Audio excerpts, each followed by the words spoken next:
Welcome back to another episode of MotoGP Mac, and today we're going to talk about the qualifying for Mandalika, and it was probably one of the best qualifying hours that I have seen in a long time. Plenty of action on the track, and here is the results from qualifying 1, topped by Francesco Bagnaia and Gigi Antonio, Luca Marini 3rd, Secchi 4th, Marquez, Paul Espargaro, Andrea Dovizioso, Johann, Alex Marquez, Maverick Viñales, Raul Fernandez, Remy Gardner, Darryn and Nakagami. Now, Marquez had 2 crashes in the same corner, 2 very fast crashes.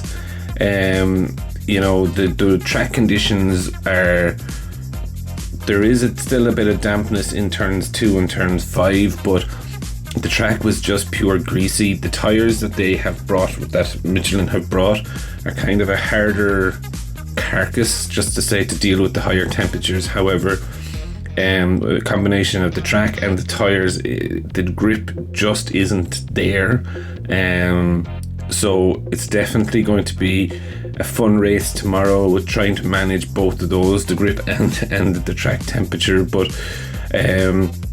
for the qualifying, Mark just pushed over the limits. His second run, he got in behind Nakagami, which was the wrong thing to do, because that actually held him up, and you could see a bit of desperation in him trying to push to the front, and he lost the front again and tumbled into the gravel.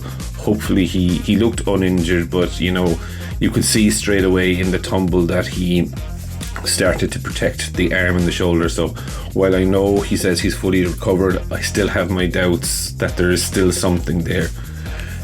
One of the shouts outs for the first qualifying was Gigi Antonio, qualifying up into Q2 or Q1, whichever way you want to call it. He did a really good lap. Secchi was ahead of Marini all the way, but he crashed in the last corner.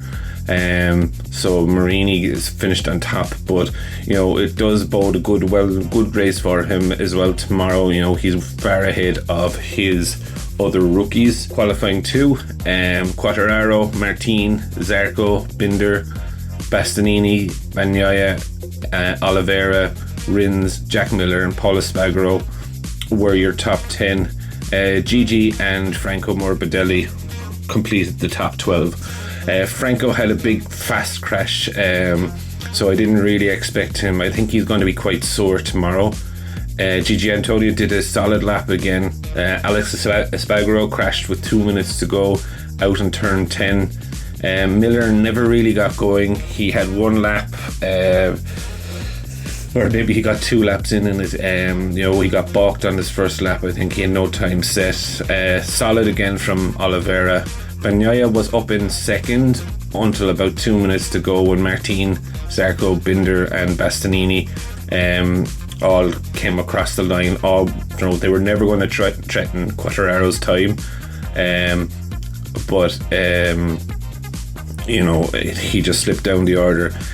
Maybe he did go a bit too early, Pecco, and Quartararo's lap time, I think, was a couple of tenths or a couple of thousandths slower than Pecco's time in qualifying 1. So look, it's all open to play for tomorrow. It's realistically, what I see for the race is going to be managing the grip and the tyres more so than actual pace. The circuit is incredibly greasy. It's incredibly dirty as well still. You go a little bit offline and you're going to go lose the front or lose the rear. It's happened to a number of riders, not just in MotoGP, Moto2 yesterday as well. So it's definitely going to be interesting to see tomorrow. It's very hard to put a person on it, but if I was going to choose someone outside of probably the runaway one, which will be Quartararo, I'm going to go for Jorge Martin to win the race.